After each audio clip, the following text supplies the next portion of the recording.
कहना तो नहीं चाहिए, पर एक विमान यात्रा में मैं था, विदेश का ही था।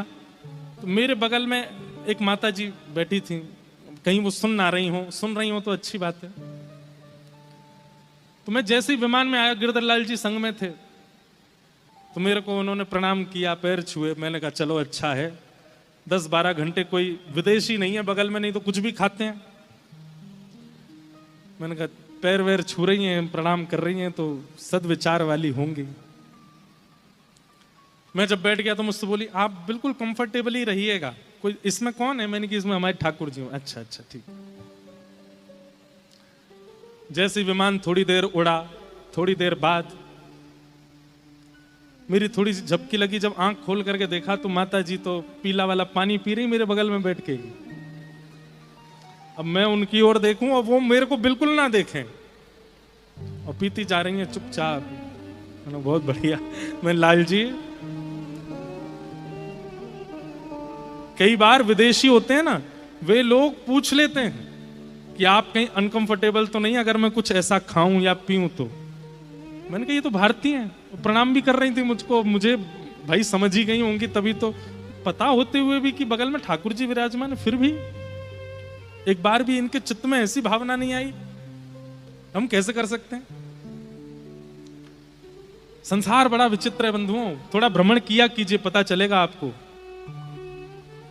हमारे शास्त्र आज्ञा करते हैं, भ्रमणात् पूज्यते विप्रः। कई बार पढ़ने से सुनने से उतना नॉलेज नहीं होती जितना घूमने से हो जाती है। इसलिए हमने उस दिन ये बात मान ली कि हर प्रणाम करने वाला व्यक्ति शुद्ध है, ये आवश्यक नहीं है। हाथ जोड़ने वाला, तिलक लगाने वाला, नतमस्तक होने वाला व्यक्ति पवित्र है, ये जरूरी नहीं है। भक्ति नाटक बहुत लोग कर लेते हैं, और आजकल एक बात बोल दें, नाटक बहुत ज्यादा होने लगा है, क्योंकि सोशल मीडिया पर भक्ति ट्रेंड करती है। लेकिन कभी कभी मेरे मन में आता है कि चलो ठीक है, नाटक सही कर रहे हो, कभी ठाकुर जी के मन में अगर आ गया तो आपका नाटक ही सत्य में परिवर्तित हो जाएगा। अभी मैं एक दिन ऑस्ट्रेलिया में एक कथा सुना रहा था कि गुजरात में एक व्यक्ति नरसिंह मेहता का रोल करता था मंच पे आकर के। वो नरसिंह मेहता जैसा उसके अंदर कुछ भी नहीं था, बैक स्टेज जाकर के खूब पीता था, खूब खाता था, लेकिन मंच पे आकर के नरसिंह मेहता जैसे कपड़े, नरसिंह मेहता जैसा एक तारा, नरसिंह मेहता जैसा तिलक, और कभी कभी तो वो वैसा ही विलाप करने लगता था जैसे नरसिंह मेहता विलाप करते थे। 1 साल, 2 साल, 10 साल, 15 साल, 20 साल हो गए उसको मंच पे नाटक करते हुए, और मंच से पीछे जाती नरसिंह मेहता जैसा एक लक्षण नहीं था उसमें, नाटक करता था बस। कई बार ऐसा होता है कि नाटक करते करते कभी कभी आप में आवेश आ जाता है। तो एक दिन वो मंच पर और द्वारिकाधीश को पुकार रहा था, हे द्वारिकेश, हे द्वारिकेश, हे द्वारिकेश, द्वारिकेश बोलते बोलते उसकी वाणी में इतनी करुणता आ गई, उसके नेत्रों से आंसू गिरने लगे। वो खुद आश्चर्य में आ गया कि मैं रो क्यों रहा हूं, ये तो केवल पैसे कमाने के लिए मैं नाटक करता हूं, ये मेरे अंदर ये भाव क्यों प्रकट हो रहा है? लेकिन हो गया, और उसने करुण भाव से जब पुकारा, हे द्वारिकेश, हे द्वारिकेश, ठाकुर जी से रहा नहीं गया। ठाकुर जी भी दौड़ते दौड़ते, अरे मेरा नरसी बुला रहा है, मेरा नरसी बुला रहा है। और जैसे सभा में सब लोग नाटक देख रहे थे नरसिंह मेहता का, ठाकुर जी भी पीछे खड़े होकर देखने लगे, मन में सोचने, अरे नरसी तू रो मत, मैं यहीं खड़ा हूं तेरे पास।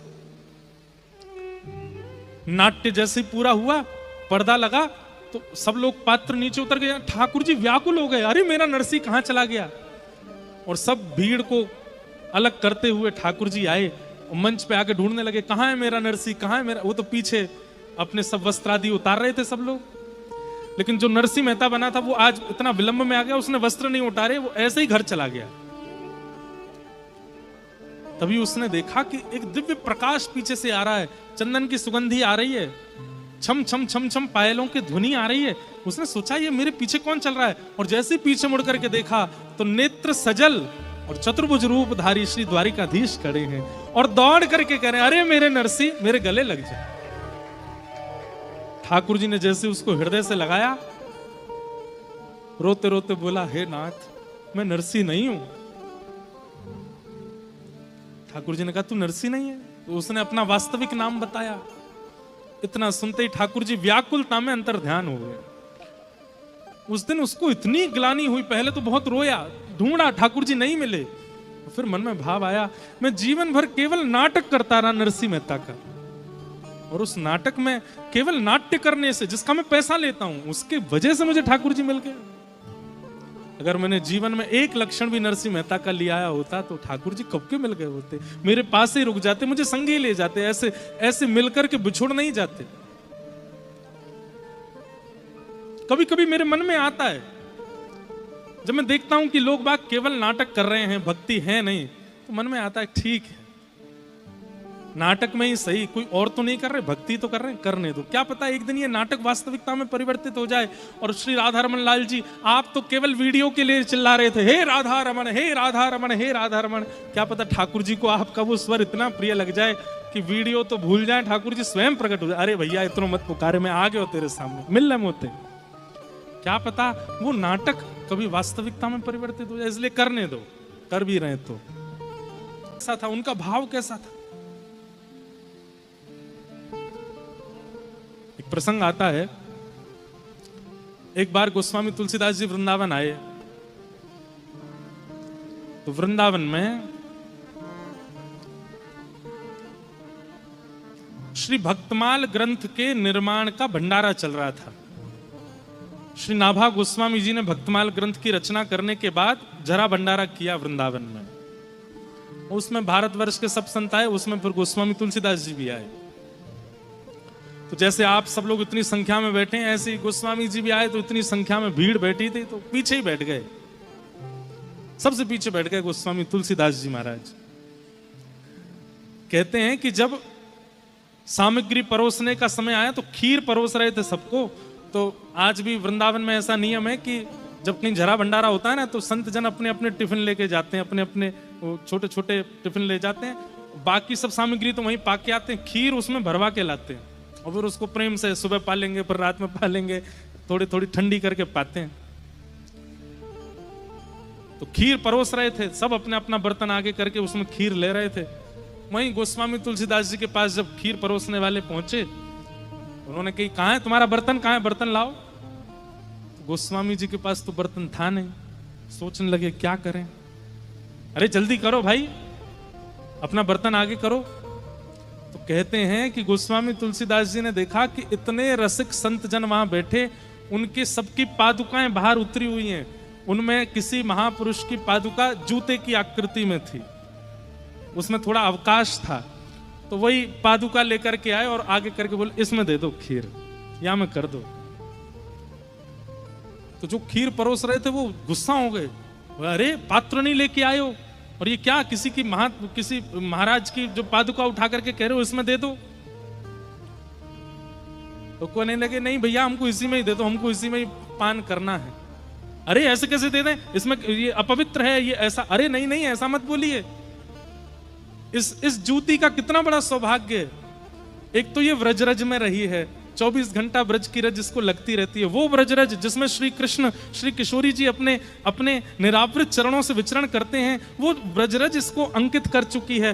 दूसरा, कोई महापुरुष इसको धारण करता होगा, उसके चित्त में प्रिया प्रियतम विराजमान होंगे, वो प्रिया प्रियतम को विराजमान करके चलता होगा, नीचे से ब्रजरज लगती होगी, ऊपर से उस महत्पुरुष की चरण रज लगती होगी। ये तो महापवित्र, इससे पवित्र पात्र तो हो ही नहीं सकता। अब तो मेरी भी हट है कि मैं इसी में ही खीर पीऊंगा।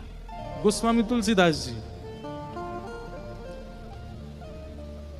ये बात दूर खड़े श्री नाभा जी सुन रहे थे, जिन्होंने भक्तमाल की रचना की, और ये देखते ही उन्होंने चरणों में प्रणाम करके कहा आप ऐसे ही गोस्वामी तुलसीदास नहीं है, आपको ऐसे ही राम जी मिल नहीं गए, ऐसे ही हनुमान जी 24 घंटे आपके साथ नहीं रहते हैं, ऐसे ही काशी विश्वनाथ आपकी रक्षा में तत्पर नहीं रहते हैं।